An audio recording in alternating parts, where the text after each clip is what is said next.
Hello students, welcome to EPG Pathshala. I am Dr. Bala Lakhendra from Banaras Hindu University. Today we are going to talk on the module Work and Wages. This module is designed to help you understand work divisions and wages of working women in media. After going through it, you would be able to describe different kinds of work that women working in media do, state different aspects of women's participation in media, find out the structure of wages for working women in media, and define challenges and opportunities that come our working women's way in media. In the previous unit, we learnt about various aspects of women's places in culture besides getting an insight into women's representation in various forms of media. In this unit, we will explore the status of working women in media. As this is the first module of this unit, we will examine work and wages of working women. In the next module, we will discuss in detail women owners and editors engaged in India. In India, the 2001 census stated that the number of working women was 127.04 million, but out of a total female population of 494.82 million. This included 72.65 million main workers and 54.39 million marginal workers among women professionals. On classifying women workers into rural and urban categories, it emerged that 60.33 million women were working as main workers in rural areas in comparison to 12.31 million in urban areas. Similarly, 51% 1 million female marginal workers worked in rural areas and only 3.2% million in urban areas. Thus, there were as many as 367.78 million non-workers among women in the year 2001. In India, the comparative data for 1911 recorded 41.8 million female workers out of a total female population of 123.8 million. Thus, the percentage of women workers in the total workforce declined from 34.44% in 1911 to 21.19% in 2001. Another alarming feature is that the work participation rate of women declined from 33.7% in 1911 to 14.68% in 2001. The work participation rate in 2001 is lower than the corresponding figure of 15.93% in 1991. In fact, this declining trend in the proportion of female workers has continued over the decades. Although 1980s witnessed an increase in employment of women, several social scientists pointed out that the ramifications of structural adjustment programs, that is SAP, hit the women workforce more gravely in some sectors. This is because a large percentage of women are in the organized sector, which is subjected to downsizing through voluntary retirement scheme. Nevertheless, the demand for women workers is on the increase everywhere in the world. They have been trying to accept the opportunities of employment and empower themselves with economic independence and prove their worth in societies. In this course of identifying themselves as equal contributors to the family's development, many a time they had to compromise on home front. They had to balance between their careers and family lives. However, a large percentage of working women still continue to pursue their conventional family arrangement by adjusting their working hours to their family responsibilities rather than the reverse as men do. The UNESCO studies indicate that throughout the world, much more is known about image of women than about women's participation in media industries. In general, employment data on women and media around the world are incomplete and unreliable. Despite these observations, UNESCO study, which was conducted in 1989, shows that around the world, the proportion of female journalism students greatly exceeds that of working women in journalism. This piece of statistics likely forecasts a growing number of women in journalism professions globally, though these women continue to face many discouraging obstacles. Further, in some ways, women may be making more progress in some third world media, but studies in Japan, the United States, Colombia, Jamaica, and Sri Lanka indicate that women have a more prominent role as reporters and anchors. It did observe a bias against women as foreign correspondent in all five countries, as well as an apparent universal tendency to assign women to cover only domestic issues. One research study by Seeger and Olson in 1986 was able to report simple data on proportions of women in the media workforce from 46 countries and on both print and broadcast media from 25 countries. Their data indicate that women made up for more than 30% of the total media workforce in Costa Rica, Chile, Taiwan, Venezuela 35%, and in Cuba, Thailand, the United States 40%. Women made up for 5% or less of media workforce in Bangladesh, that was recorded as 1%. Peru and Japan only 2%, and Haiti and Honduras 5%. Countries that reported only broadcast media data reported 30% or more women in workforce. For instance, while Sweden was having 30%, Singapore recorded 38% and Jamaica 50%, decent percent of women workforce. Countries like Austria, Ghana or Norway, they were having less than 5% workforce.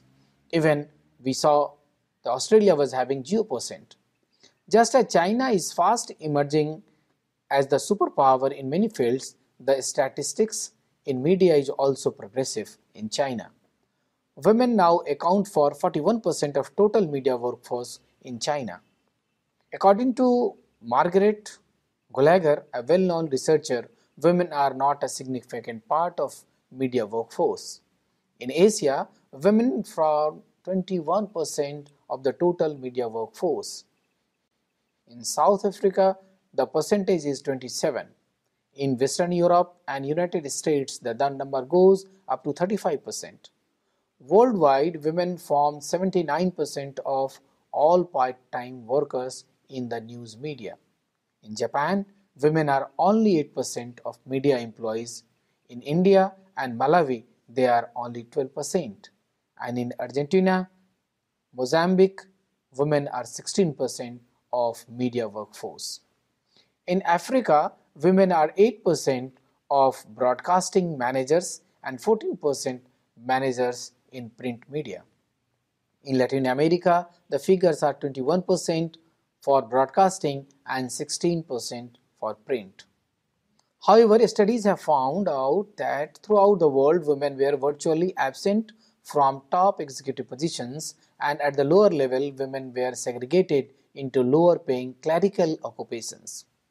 The few new positions typically handled are more of traditional in nature, of less significance.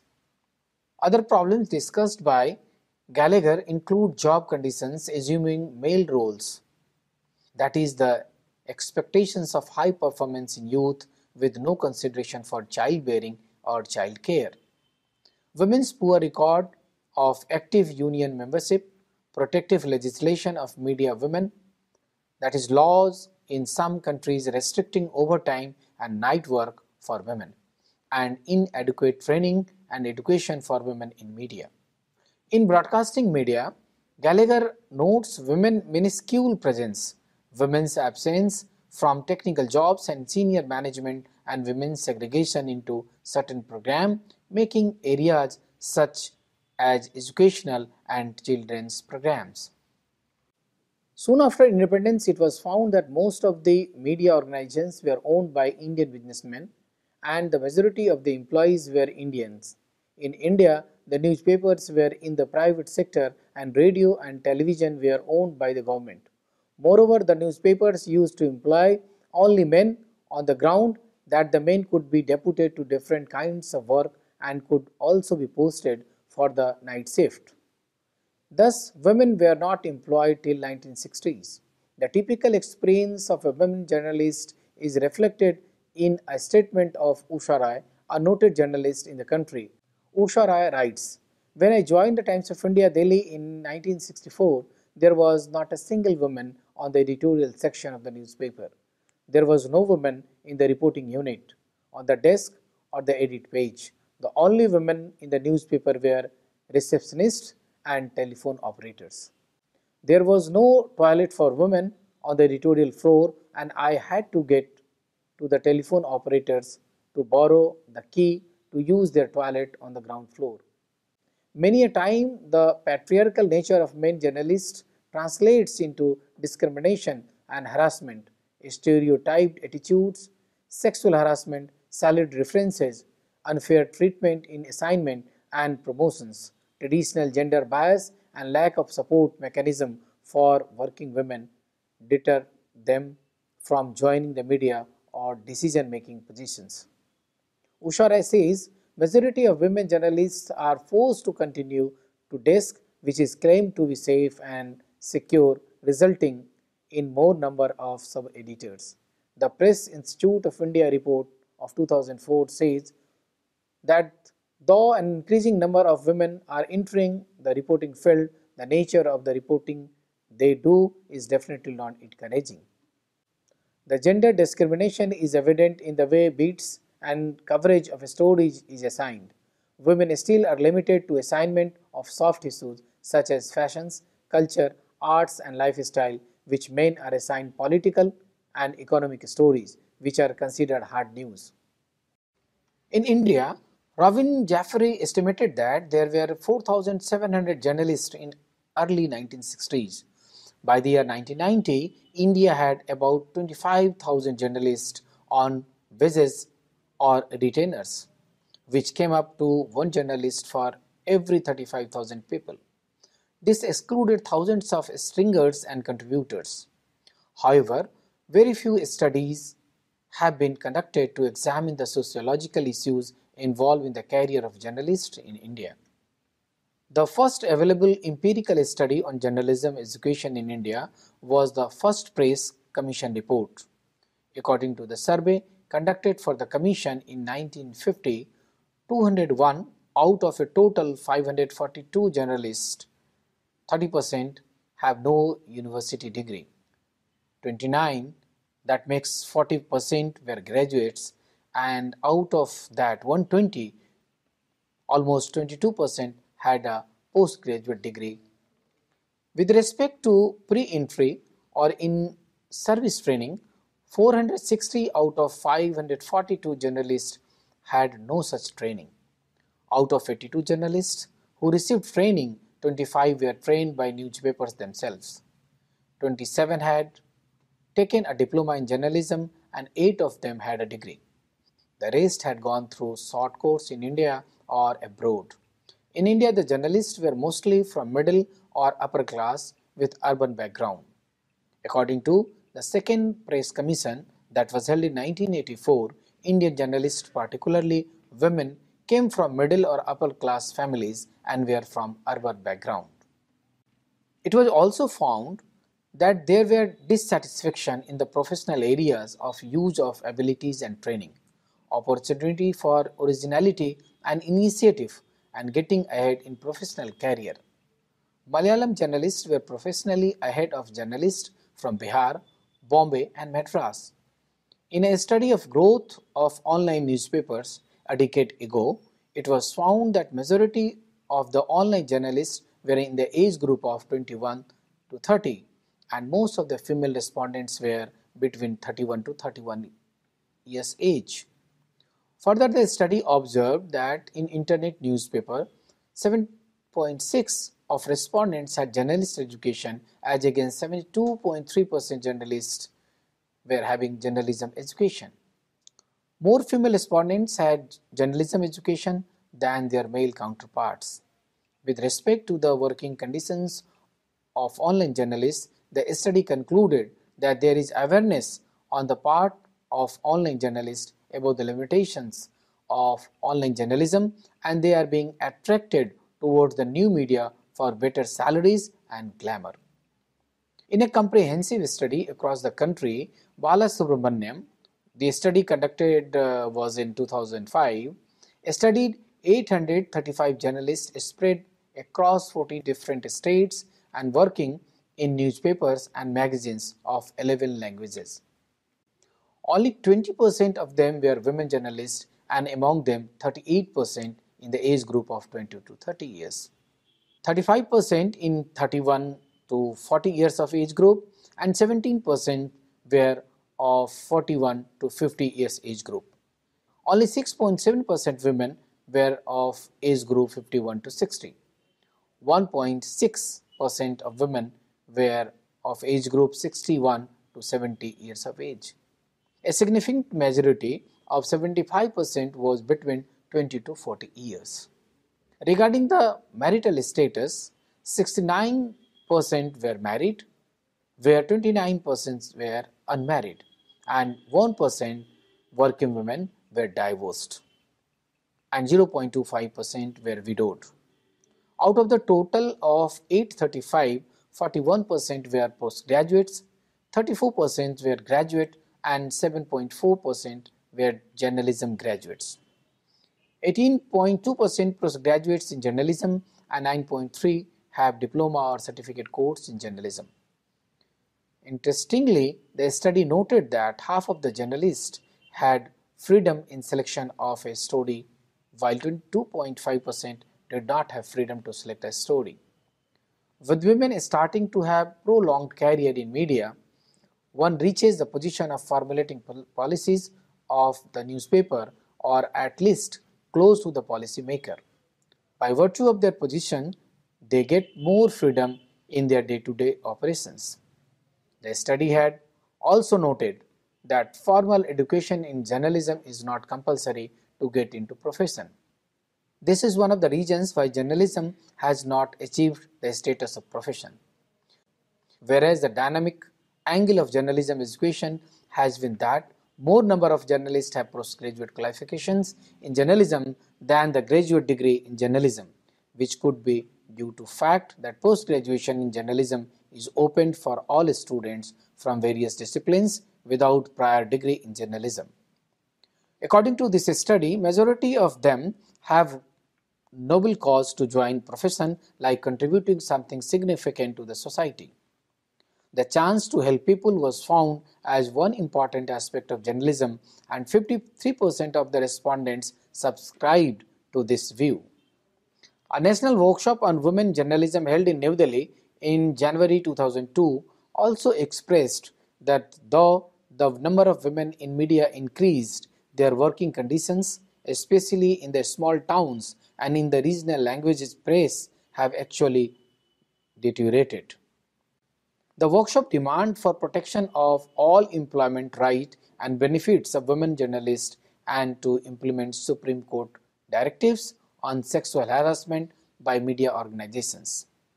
At the same time, women who are confident, hardworking, willing to take up the challenges reach top positions despite several hurdles in profession. They have moved from coverage of soft news like fashions, art, beauty contests to hard news such as politics, sports, and war reporting. Although the proportion of women students in journalism education had increased, the number of students getting into media is not encouraging. The Committee on the Status of Women in India journalists highlighted the low status of women in various spheres of women development, which was reported by Press Institute of India in 2004. The Press Institute of India report, which came in 2004, revealed that over two-thirds of women journalists were below 35 years. The study found that many women journalists work as daily wage labor without an appointment letter, signing a muster roll at the end of the month to get Rs 1,500 to 3,000 only. Most women start working without appointment letters and are hired and fired on the whims of the management. Job insecurity was the highest in the regional language press because journalists are hired as daily wage earners. The study reported that major concerns were the contract system, the dilemma of childcare in conflict with profession, maternity leave and benefits, and lack of transparency. The study reported that 3% of respondents felt that being a mother was a disqualification for promotions. It also examined gender-based problems. About 23% of respondents experienced sexual harassment and another 5% was not sure about what constituted sexually harassment. In northeastern part of the country, 40% of the respondents have never been promoted. About 10 years back, only 35 women worked as print journalists in the 7 states in the conflict-ridden northeastern part of the country. The figure has not much improved even today. As the work of a media woman is rigorous and round the clock, many journalists work in shift duties which vary in timing. In context of globalization, women are coming forward to work in the media even after late hours. However, when media women work in night shift, getting a transport from the office to the home is increasingly becoming a problem. In mass communication channels, media personnel are expected to meet the deadlines. Hence, they have to work for the purpose. In the process of completing the task at hand, the media personnel are subjected to pressure of work because unforeseen circumstances arise in the last leg of the work. Specifically for the working journalists, the Working Journalist Working Condition Act 1995 stipulates 6 hours of work in the day hour and 5.5 hours in the night hours. Contrary to the act, the working journalists work beyond the hours. One reason is that the shortage of staff in the office for the extra work, and another reason is that publishing special supplements for special occasions. In a study, respondents cited the following reasons for extra work. If we talk about the wage boards, there is a question: do media organizations implement wage board? The central government sets up wage boards for newspaper journalists to review wage structures. However, television channels do not come under the ambit of wage boards, and the respective managements of television network implement the wages regardless of the government wage boards. The big newspapers, as a mandatory principal policy, implement wage boards, but small newspapers don't implement wage boards. Normally, wage boards constituted by the central government periodically review the wage structure for journalists working in newspapers and ask the media management to implement them. Workplace environment is one of the reasons for comfortable working, and various studies done in different settings have provided ample evidence to the fact that job satisfaction is also linked to workplace environment. For instance, some studies explored the experiences of women journalists working in sports, focusing on 4 areas of potential problems, and these are condensation in the workplace, equal opportunity in the workplace, perceived performance, and job satisfaction. The results also indicate that females have begun to appear in sports newsrooms across United States of America and India in increasing numbers. Still, women feel they are in many ways invisible to their colleagues, expected to know less and accept more menial assignments while being the target of sexiest language. In another study, it was found that for newsroom managers, organizational change was a losing proposition, resulting in staff members' perception of great unhappiness with their jobs. Newsroom employees were most negative about changes they thought hindered their ability to provide high-quality journalists, and change management efforts had only limited impact on job satisfaction and commitment. The study examined short and long-term effects of 1998 series of change in the CNN headline news organization. The changes involve personal, technology, work schedule, work processes, and news formats. The study examined how newsroom employees responded to the specific changes and their overall effects on job satisfaction, attitude towards management, and commitment to the job. Studies examine specific types of changes, primarily technological, on newsroom. Employees have found that new technologies can change job roles, require new skills, increase time spent on technology use, and decrease time available to develop content. So students, let us now summarize what we have learnt in this module. The number of working women has increased steadily over the years across the world. The credit for this gradual increase in women workforce goes to a growing desire to be economically independent among women. According to a UNESCO report, much more is known about images of women and women's participation in media. However, from whatever data are available, it can be deduced that the percentage of women working in media has increased over the years. Though overall in Asia, women form 21% of media workforce. The percentage drops to a moderate 12 in India. In a patriarchal country like India, women had hardly any significant presence in the early days of media. However, the number of female journalists reached about 25,000 only by 1990.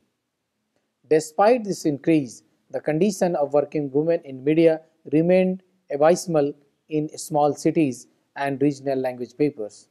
Often women are hired and fired at the whims of the management. They have to face several problems at workplace. Female journalists often work in shift duties. The workload that they face is too rigorous as there is always a shortage of staff in media houses.